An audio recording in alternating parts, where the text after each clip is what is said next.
What's your lemonade stand story? And he was like, YouTube's going to be the next big thing, Devin. Like, you need to get on that. You need to get on it early. And I'm like, And all of us, we all go through our own trials, our own level of stuff. Sure hope this works out. Otherwise, this will be a huge waste of time. I mean, what else is it all about other than just taking risks and continuing to try and grow and hopefully get better and better at making things? Most of the billion-dollar brands you've seen were started by people that were just solving a problem for themselves. We're telling lemonade stand stories from some of the world's top creators, makers, and go-getters.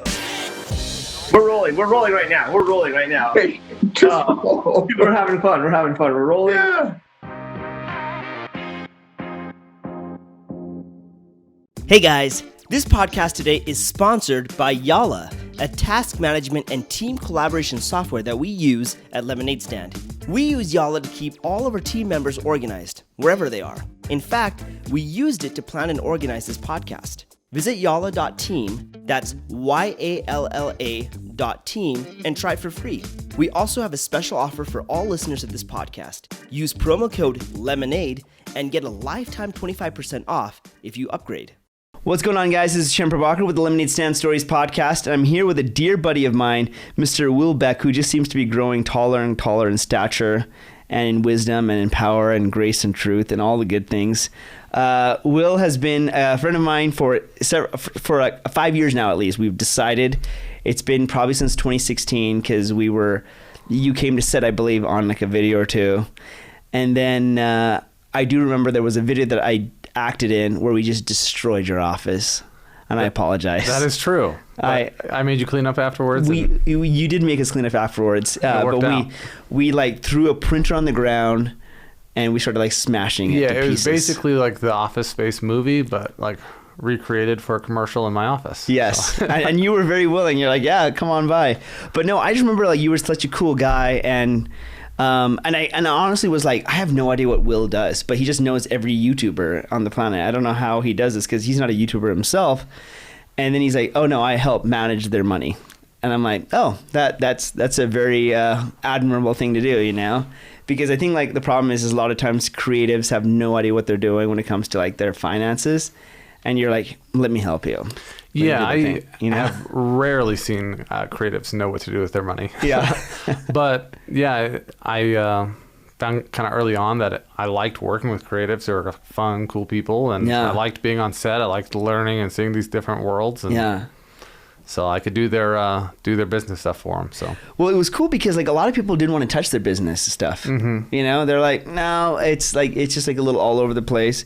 But I think it took like a certain type of personality to be like, no, I actually really like dig what they're doing and everything. Yeah, I talked to somebody just yesterday where I was like, they're making so much money. And I was like, wow, how have you not done anything with this? Yeah. And I think they're just afraid to go there and not sure what to do. And so they need somebody to be like, hey, I'll hold your hand. Yeah, no, seriously. So tell me a little bit about like how you even got into like the world of finances and managing finances and all that jazz. Like, was that something you always wanted to do? Yeah, when I was in 6th grade, I remember looking up in an almanac, which is like the internet. What? Almanac? The internet when it was a book. Goodness gracious. Did you have an abacus as well? Yeah. Okay, good. I think I played with one when I was a kid. Yeah. But in the almanac, it had a list of like who made the most money that year. Okay. That's like one of the things. There was a guy named Michael Milken who was an investment banker. And I was like, oh, that's a finance thing. I want to be in finance. Yeah. And then afterwards, I found out that he went to jail for making all that money. And I was cool. like, oh, maybe I don't want to do that. Yeah. But when I was in college, I did want to go into investment banking. And I was kind of down that track. And I ran into some people who were in financial planning. And they said, hey, this is a career where you can have a lot of upside income-wise, but a little bit more lifestyle in terms of, hey, you want to coach your kids' sports. You want to like be involved with your family. Yeah. You can do more of that. And you can have more impact on people. Yeah. So that's what I decided to do when I was in college. That's amazing, man. And was it just speaking to your soul? Were you like, yeah, this is awesome? Yeah, I mean, a lot of people in our country, right? They just spend, and they're not thinking about tomorrow. They're not thinking about, hey, I need to save money. I need to be smart and invest. And so the thought of being able to help families be in a better financial spot definitely spoke to me. and, you know, being able to make enough money that my family could be successful. And I love my kids' sports. And so being able to coach my daughters in basketball, my son in basketball, and go to all their games, you know, that's big to me. And in an investment banking career, that would have never been an option. Yeah, that's awesome though, that you were able to like figure out what you wanted to do, and you also had your priorities straight. You know, I think like it's interesting. Like in the world of passion, sometimes we like forget like the most important things, which is like, well, what about spending time with your family and whatnot, right? So yeah, I mean, we kind of forget like where our happiness actually comes from. Yeah, and we're thinking, hey, my happiness is going to come from buying a new car or a new house or nicer clothes or whatever, and it always wears off, you know. And then just last night we were like watching the Olympics, and we're all like hanging out as a family, kind of messing around, and I was just like, this is what it's about, man. Yeah, you know, like that's awesome, dude. Like, and it's so great that you were able to see all those things. Now, we were discussing this a little bit earlier, and you've seen some crazy stuff in your life, and you've been through some crazy stuff in your life, and you said you're open to talking about a lot of this. So let's just go there. But in 1999, you know, we all heard about like, and it was a nationwide thing. It gripped everybody. But the shooting in Columbine High School, like, it was a very scary time, because honestly, I don't know of a time before that there was like a mass shooting. You know, I honestly don't know, and it was like a crazy thing. And I remember watching it, the news talk about it with my buddy who happened to be in the dorm, and he had gotten to Columbine just the year before. He graduated the year before. So it was like a terrible thing for him. And I just barely found out that you went to Columbine and you were there when it happened, you know, which is so crazy. Were you a senior that year, or what year were you? I was a sophomore. So you were a sophomore? I was 15, yeah. You were 15 years old when that happened. It's so crazy. So are you comfortable talking about some of that stuff and everything? Yeah, absolutely, man. I mean, it's been 22-ish years, and I've gone through a lot of the conversations with it. But the thing is, a lot of the things that happen there, I've learned a lot from it, and I also don't want people to forget about it. Because there are kids there that, like, they didn't live, they didn't survive, and I don't want to forget who they are. So I'm like happy to talk share about them. Yeah. Were you friends with any of them that passed? Yeah, I mean, the person I was probably closest to was a guy named Dave Sanders, and he was my track coach. And he also coached the girls basketball team at the high school, and he was a business teacher. I had him for keyboarding, and I had him for another business class, and he was a great guy. And then had a few other people that I knew like relatively well that were in my grade. There's a guy named Dan Mauser, and he was a great kid. So a guy named Matt Kechter was on the football team, who's a really good kid too. And so there were probably another 4 or 5 people I knew reasonably well, and then you know, 13 people total that died. So man, that's just so crazy. Like, I can't even.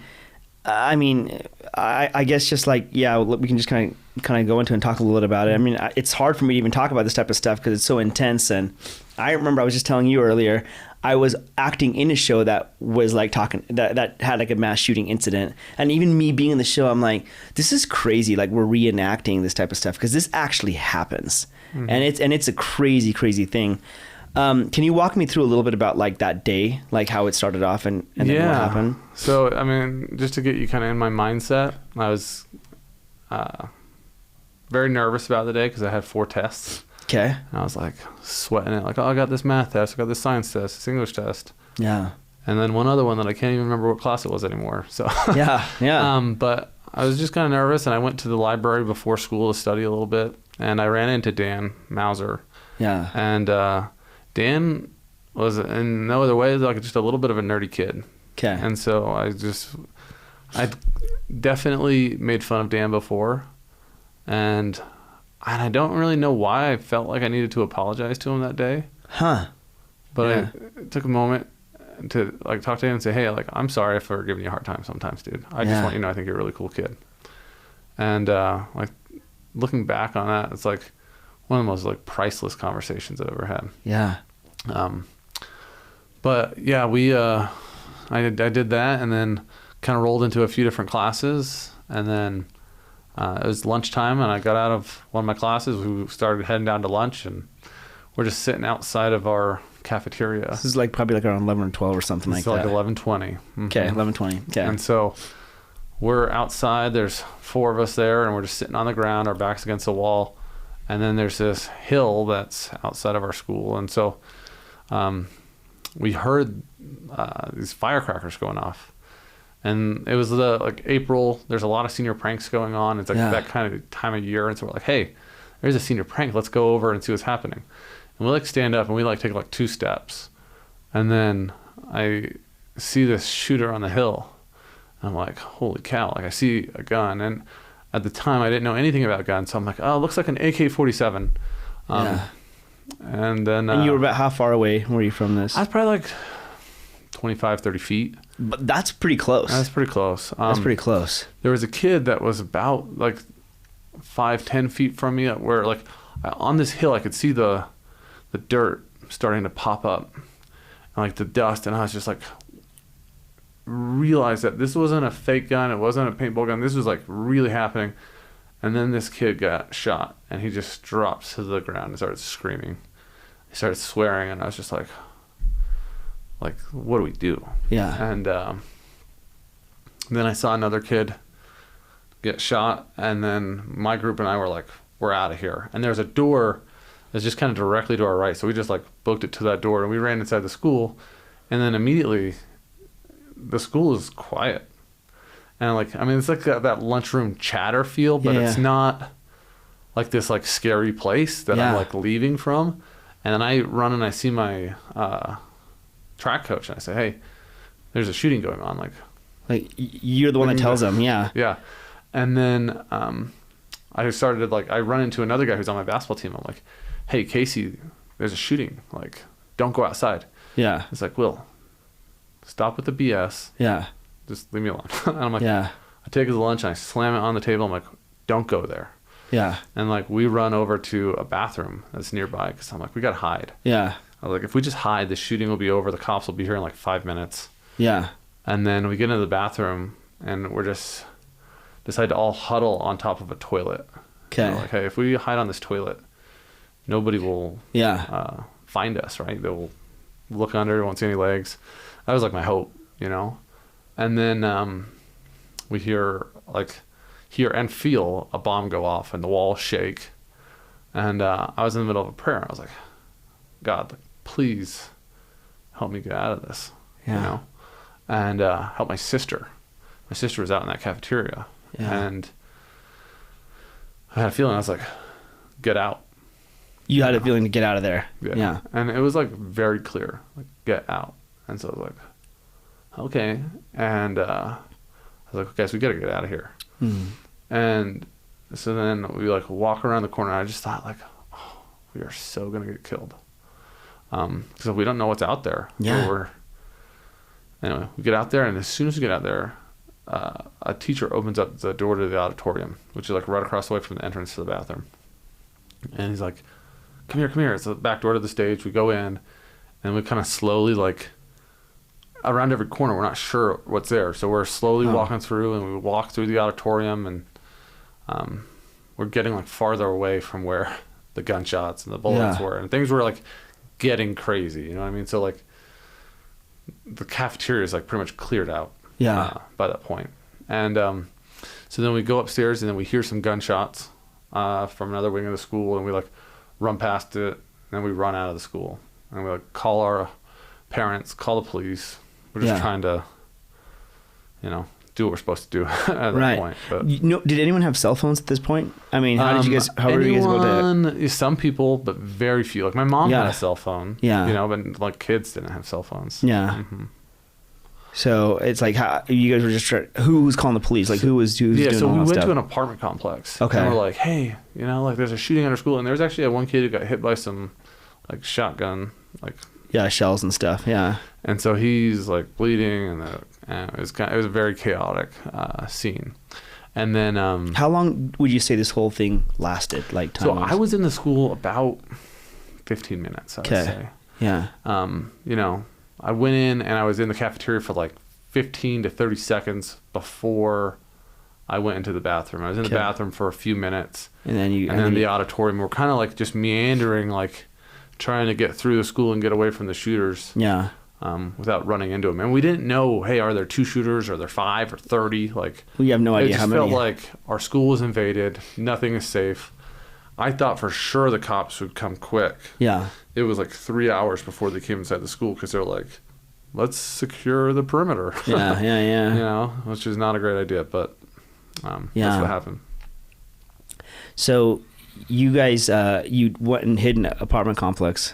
And finally, the apartment complex was like a half mile away. So we ran over there. My mom came, picked us up, and then took us to a library. And this library was like the county library, where it was appointed like, hey, everyone come over here and just meet so we can like get a track of what's going on, who's still alive, who's safe, try to get people reconnected with their parents. In the meantime, in the school, the shooters, they shot, you know, where I was at, they killed a couple of kids. Right off the bat. One of them was Rachel Scott, and then shot Richard Castaldo, who was sitting by her, and then shot a kid named Danny Rohrbaugh, who I saw get shot, and Lance Kirkland. And so that all happened outside, but then they went immediately inside to the school and shot a teacher right there. I think she got grazed by a bullet or something, and then she ran into the library and she told everyone, hey, everybody, there's a shooting. Everybody hide under your desks. And so... which is also not a great idea. Yeah. You're not going to hide under this table from a shooter, you know? No. So they went in there. The shooters followed in there, and they just started harassing people, table by table. They'd just be like, you think God's going to save you? And then they would shoot them, or they'd make fun of them for the way they looked or their race or appearance or whatever, and then, you know, hold a gun to somebody's head and then make them think they were going to die and then walk away, you know? And so... they did that systematically for like 30 minutes or so, and then... And there were 2 shooters, right? Mm-hmm. Yeah. Did they end up dying in the process? They did end up getting... Yeah, I mean, they did that thing in the library, then they went around, set bombs around the school, kind of shot around like they were in some video game, and then I think they realized, you know, this is over for us. And so then they came back into the library where they did most of their killing, and then killed themselves. Man, you know, it's. Do you know like what their motive was? Like, was it just like were they students of the school? Yeah, they were students. They were both seniors. I mean, I'd be hesitant to say that I know exactly why they did this, but some of the things that people think, you know, some of the narrative is that if you look at one of the shooters' journals, and I don't say their name intentionally, but one of the shooters, he just had hate in his heart, and I really truly think he was a wildly evil person. He just wanted to kill as many people as he could. Yeah. And there's been a little bit of talk like, oh, these kids were bullied, people treated them horribly, and that's not the reason that they killed these people at our school, and nor did that even really happen. Yeah. But it's like a media like, hey, this is what happened, you know, trying to tell the story and make it make sense.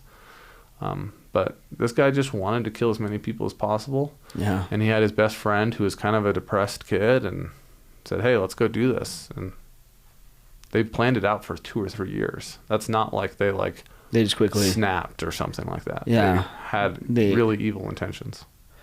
Dude, it's so interesting, like how, like some people, like I mean, I hate to quote this from like a Batman movie, but one of the characters was saying like, hey, some people have no motive other than they just want to watch the world burn.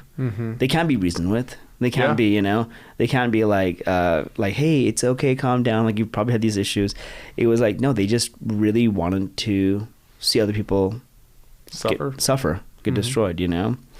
And it's so traumatic. And the thing is like, since Columbine, and which was such a tragedy, so many people felt inspired by it to keep doing that. And like, and there were other shootings in schools and things that took place in public places and movie theaters and stuff like that. And it was just interesting, and it was crazy. It's like, what is it that like makes people like snap, makes people go like, wow. I think the copycat thing's kind of sad and interesting at the same time. But I think there's a lot of people out there who don't feel loved, maybe by their parents or their friends or whoever, that they just feel unnoticed. Yeah. You know, and they're sad and depressed, and they're looking and they see all the attention that these two shooters got, and they're like, oh, I'm going to get my revenge on the world. I'm going to be noticed. I'm going to be whatever, and, they don't realize that people actually do really love you. People do care about you, and I think sometimes as parents, it's easy to get busy and not focus enough time on your kids or whatever. But I think people lose it, and they want to get this blaze of glory, and they get on the internet, and there's still, if you look on the internet, these crazy people that follow these guys, and they're just so passionate about that, and it's really scary, But, man, it is scary that they have like that type of following, and that like there's like a lot of people that are supporting them in their carnage and what they're trying to do, and it's very sad. Now, you personally, how did this affect you, like kind of moving forward for the next little bit? So in some ways there's things that I thought were important before that I didn't think were important. Like, I didn't care about grades. But I did care about spending a lot of time with my friends and trying to enjoy life, and there's like some imbalance there. I definitely had some sadness that was in my heart that I didn't really know how to process. Like, hey man, like, how am I going to deal with feeling this loss, but then also feeling this like lack of safety? Like, hey, I don't ever feel like I'm totally safe anymore, because I always know like what could be walking through that door. Like, and so that was a hard time for me, and it was a hard time for me for probably a few years. I went on a mission for my church, the Church of Jesus Christ of Latter-day Saints, and that was like a really critical opportunity for me, because so much of what I did was all about myself and trying to like help myself have a good time, and that mission was all about trying to help other people, help people find Christ, but help people make their lives better, see how I could serve people. And it was like through that I found that I'm going to be happier by like trying to be kind and take care of other people more than I am trying to take care of myself. And so that's really one of the lessons I learned from Columbine is, if you want to like discover happiness, like look outside of yourself. And so Columbine was huge in helping me discover that. Man, it's so crazy. And you said as well towards the earlier part of the podcast that you felt kind of inspired to talk to one of the kids and say, hey, I'm so sorry I made fun of you. You're a really cool kid and stuff. You had that. And I believe he was one of the people that passed away. Yeah, he was one of the kids that was killed in the library. There was another kid who was there when we had that conversation. And I just couldn't believe that I had that conversation on that morning. Because like, what are the odds that the day that Dan gets killed, I'm able to say sorry to him for teasing him, making fun of him. And I was like, Jeremy, did that really happen? He's like, well, it's so crazy. But it did, Like, you had that conversation. I'm like, that day, you know? And it's like one of the miracles that I can look at in my life and be like, God lives, and I'm like inspired to have that conversation, So like, it's a tender, special moment for me to have had that. One of the things that, I know we share the same faith, and one of the things I love about our faith is the eternal nature of things, and that this life right here is it's like a very small time compared to everything else, and but it gives me great hope and joy to know, like, hey, we're going to see our loved ones again, and it's going to be so awesome, right? And it just brings me a lot of hope. I think like I look at last year, and dude, like when COVID hit, I was like, wait, what? Like the world is shutting down? What's going on? And then like a lot of people started passing away, and I lost like 5 or 6 people, that were close to me, like from last year and this year. Some from COVID, some from like just like brain aneurysm, like crazy things, but I am grateful. I'm grateful because it's like, you have like those moments with those people where you get to like share like these conversations that, like you said, it's like you just suddenly felt like, I should just be nice to this guy. And then who would have thought that later that day, like this insane thing was going to happen,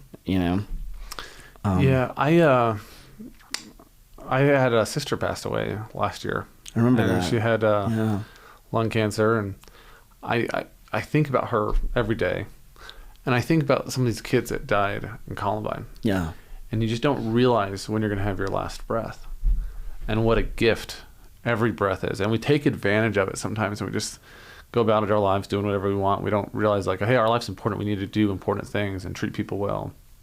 And it just makes me appreciate, like, hey, this life's a gift. I can't waste it. Yeah. I need to do great things with it. Yeah. And I go back to Columbine every year. There's a memorial there, and they have all the kids' names and just some, like, snippets about their lives so you can kind of remember them. And I go back and I read those. I'm like, okay, I need to be committed to making the most out of my life. Just doing it as a small way to honor them and say, hey, I'm so lucky that I got to have my life when these kids didn't. Like, I need to do something. It's so great that you've been able to, like, find massive amounts of healing through this incredibly intense, scary time, you know, because, like, I was just talking to a friend of mine earlier. Sometimes we go through these experiences in life where it's like, you can't just be healed from that. You can't just, like, well, it's 22 years old. I'm still crying. Or 22 years later, you know, and it's, when am I going to be over this? And the answer is really never. Yeah. I'm never going to be over losing my sister. You know, there's always going to be pain. And I think all of us are going to have those pain moments. Like, Columbine's kind of a famous one that you've heard of, but sure, everybody's got those pain moments. You lost those friends, you know, and you'll never get over it, but you just keep them in your heart, remember them. But then you're also like, I'm going to keep living. Yeah. I'm going to move on with them in my heart and do the best I can. You know? Do the best you can. What do you think about the state of the world right now? Because I often think about this a lot, because I'm like, man, like, the Columbine incident, we take about this, and you mentioned this person just had a lot of hate. The shooter had a lot of hate, right? And he actually inspired somebody else to join his cause of hate, you know? What do you think about the state of the world that we're in right now?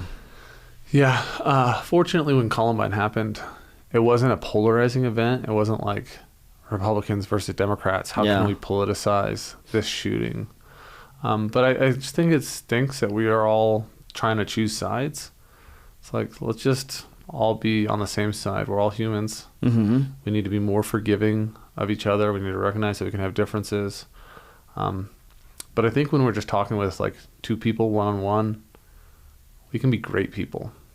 And we just got to take that out to the masses. To the masses, and just, you know, I think we're all, well, not all, but a lot of people get on social media and they want to vent their anger and talk about this group or that group. And it's just like, we should just get off of social media more, you know. Don't share these negative feelings. Let it be kind of a happy place, and just deal with people on a one-on-one basis and say, hey, like, I have a hard life. I've had problems. I get it. I understand that you've probably had a hard life, have problems. Yeah. And let me just be, like, empathetic to that and try to, you know, support you in your journey. And then we can all kind of be on this beautiful journey of life together. Journey together. You know, and just be kind of a kinder. I mean, that's like the ideal. We're not going to get to the ideal, but just more kindness, you know, and just say, hey, stop with the meanness. Stop trying to tear everybody down. Just, you know, try to make it a little easier for somebody. Right. You know, and I think, like, we have a lot of mutual friends together, and a lot of them happen to be, like, entertainers, YouTubers, that type of thing, right? And a lot of them have tried to put out more positivity in the world, right? And we've talked about, like, hey, what can we do together and everything. And I keep thinking about this, but it's like, the world just needs more light. Absolutely. It just needs more light. Like, everyone needs more light. Like, I had lunch with a friend of mine last year, and he opened up to me about his, like, insane depression that hit him when COVID hit, because it changed his everything. You know, he changed his whole life, and he's a big schedule guy, and when everything was taken away, it, like, hit him really hard, and like, it, like, really took a toll on his family. But that's one of many people that have kind of gone through similar things, you know. And I really keep feeling and going back to, like, light and joy and infusing people with that. So what are you doing for yourself to have more joy, you know, based off of, I know you had, like, a really tough year last year and everything. What brings you your own sense of peace and joy? Yeah, I mean, my wife is a really special person. How'd you guys meet? We met at BYU. You know, we had a humanities class together and nice. Started to go to some plays, and at the end of the semester, she thought I was like really into the arts, and she bought me some tickets to like Romeo and Juliet or something, and I like fell asleep. Good. She's like, "Oh, you're really actually into sports?" I'm like, "Yeah, sorry, I faked it." Yeah. But yeah, she's one of the best people I know at just like giving light. Like she just sees somebody, she doesn't have any like motives for meeting them. She's just like so kind, you know. And so she's like my role model for like giving light. You know, it's just like see somebody and like, what can I do to help that person? And so like one thing that we've been doing lately is try to like report back to each other on like, hey, I did this one really nice thing for somebody today. And so we'll set a goal like, what's that nice thing I can do for it? Can be a little thing, you know. Like sometimes I'll like go grab something for breakfast, and I'll like buy an extra breakfast and then bring it to whoever I run into in the office or something, you know, just like little things, but it brings a lot of light to my life to be like, oh, I feel really good doing that for somebody, you know. But that's what we've been doing, is that one nice thing we tell each other at the end of the day what we did for somebody else. So. That's amazing, man. It's like such a simple thing, but such a powerful thing. I don't know why this experience came to my mind, but I was at Target once in California. I was buying 3 bananas and a roll of duct tape. I think it was like for like a movie or something. Like why would I have 3 bananas and a roll of duct tape unless it was like for some shoot? You know, it's got to be one of the shoot. And I put it on the conveyor belt for waiting to you know, get it cashed out or whatever, or buy it. And for whatever reason, I'm like, you know what? These bananas, I'm going to put them in the form of a triangle, you know? And I'm like, I got a roll of duct tape, I'm going to put it in the middle. And so it like came to the cashier like that, like a triangle with like a roll of duct tape in it. And he looked at it, and I don't know why it hit his funny bone, but he just started laughing, and he got to this point where like he couldn't even breathe. And I'm like, sorry, dude, I had to. He's like, dude, I don't know what that is, but like, I don't know why it's so funny, but he was just like laughing. And I just realized, you know what, a lot of people have like these monotonous jobs, like that cashier, and like to have something like totally like switch it up was like a really eye-opening thing. So I created this game that I really haven't continued much, but on this podcast, and to you, Will, I'm inviting you. It's called Grocery Shapes. Okay. You got to do it. All right. We got to make this a thing. But what happens is when you go to the conveyor belt, if you're not doing the self-checkout line, you have however long it takes for the food to go from the conveyor belt to the cashier to make a shape out of your groceries. I'm going to do it. You have to, and make a picture. You know? I'll do it. I'll tag you. Excuse me.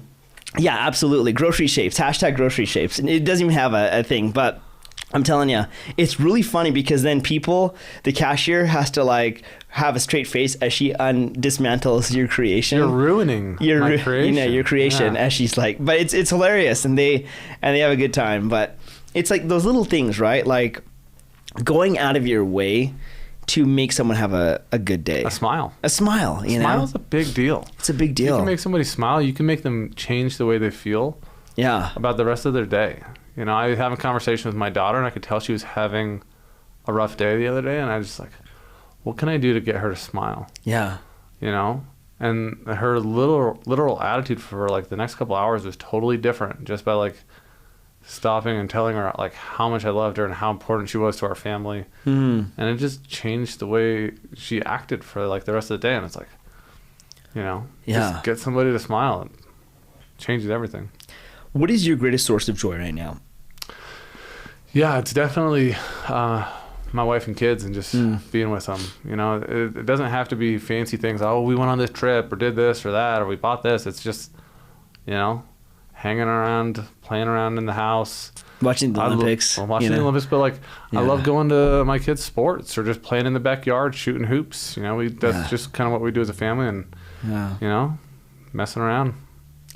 Dude, I'm telling you, like it's so powerful, and it's so simple. It doesn't cost money to do those things, you know. It doesn't cost money to like shoot hoops with your kids. You just got to get off your butt, and it costs like a little bit of time, right, and effort. And I think a lot of times we're tired, we're busy, our mind's going on mind's thinking about doing something else. I'm like, I don't have time for that. Yeah. And you just put down the phone. Yeah. Say, hey, one of the best things I did yesterday, I said, hey, I'm gonna like have a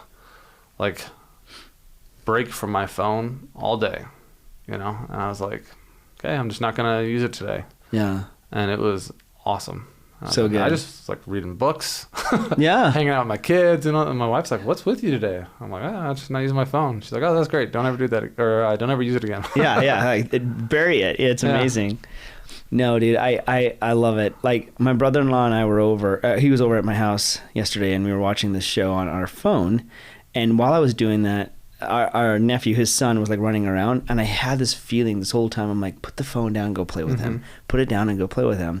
And so we finally did. We put it down. We're like, hey, let's go for a walk. And then we were just playing outside in the yard and stuff like that. And he was laughing so hard at some just like goofy things that we were doing. And I'm like, I don't want this moment to end. I mean, I literally don't want this moment to end. Like, he's not quite 2 yet.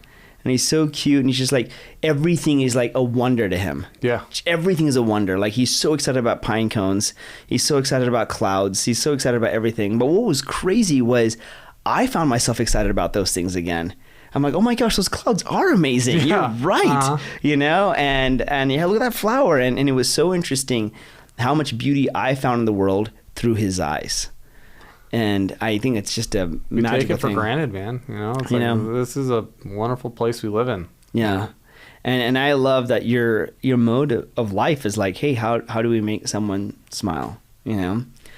So with all of these things, I kind of want to like wrap things up. I want to ask you, what would you say after learning all these things, your greatest fear would be right now? Oh, yeah. I mean, the thing that would absolutely break my heart is to like have one of my kids pass away. Yeah. No question. I talked with my wife the other day, like, if that ever happened, like, I couldn't do it. I couldn't survive. Yeah. And then I was like, but I'd have to. Yeah. And the only way I felt like I could do that was like, well, you know, with Jesus Christ, I felt like I could do anything. Yeah. You know? And so that would be my biggest fear. There's a lot of other things to fear in the world, but I don't want to think about those. You know, Yeah. I want to think about like the good things that I have to look forward and just kind of like live in that moment of like enjoying the journey on the way. You know. Yeah.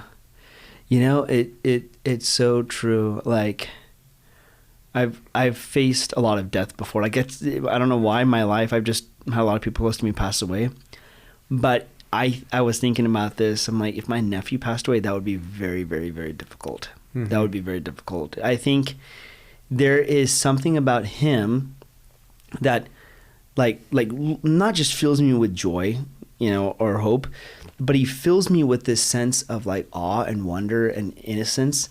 And it's like and goodness in the world that the world is like lacks right now. Like he fills his world with goodness. Mm-hmm. And to have the world be robbed of that goodness would be so painful, you know, so painful.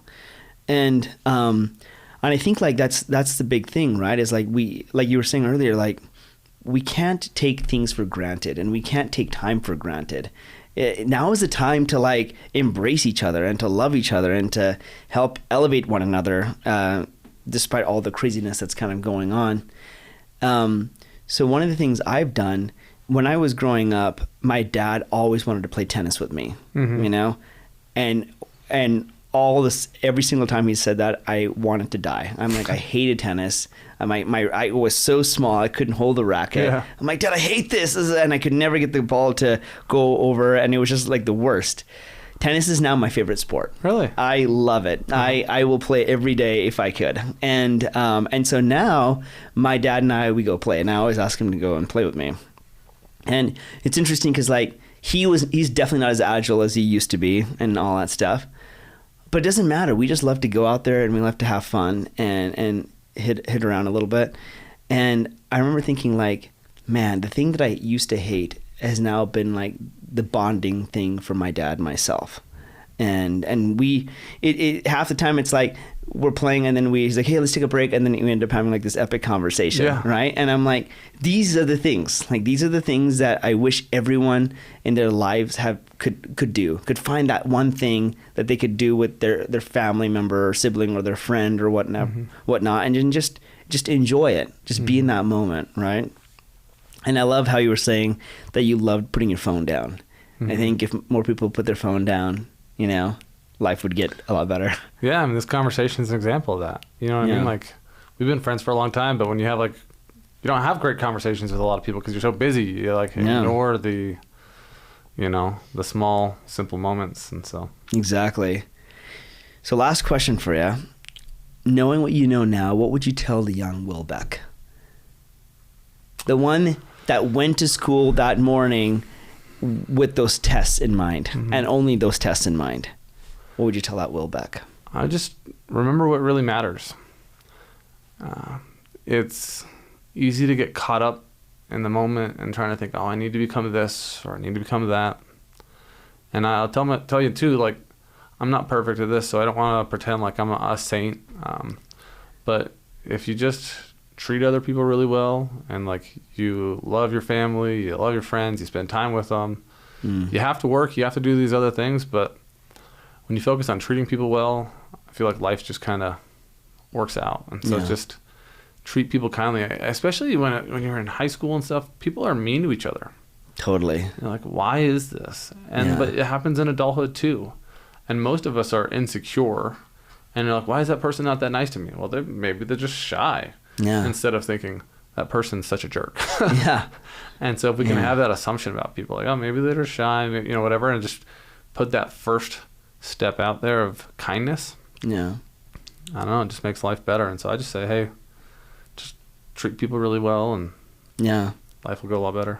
You know, you think about this, like, when you're a kid and you never learn like conflict resolution, you know, a lot of the times that leads to adulthood, and on a grand scale it leads to war, you know, and destruction, right?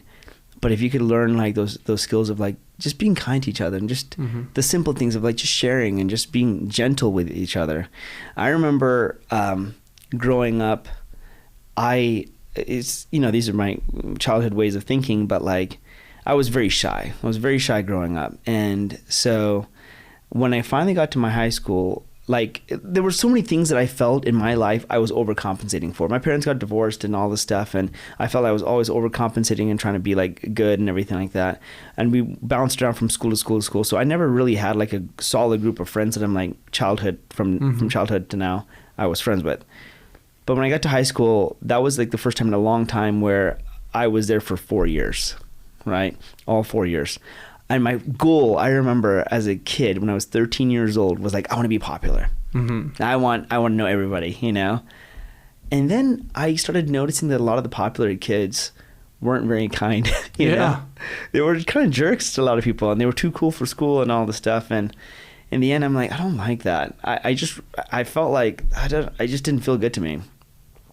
So I decided, you know what? I'm just going to be nice to people. It just feels way better. And in the end, I ended up knowing a lot of people because they were like, oh, like he was just like the guy that like everyone felt like they could be comfortable around, right? And I'm like, wow, that's such an interesting thing that like by putting aside what I wanted and just decide to like go out of my way to like help people be kind, I ended up getting what I wanted without even realizing it, right? That's why you're universally beloved, man. I mean, everybody I know is like, Turn's the greatest. No, well, you know what? I'll tell you what, dude.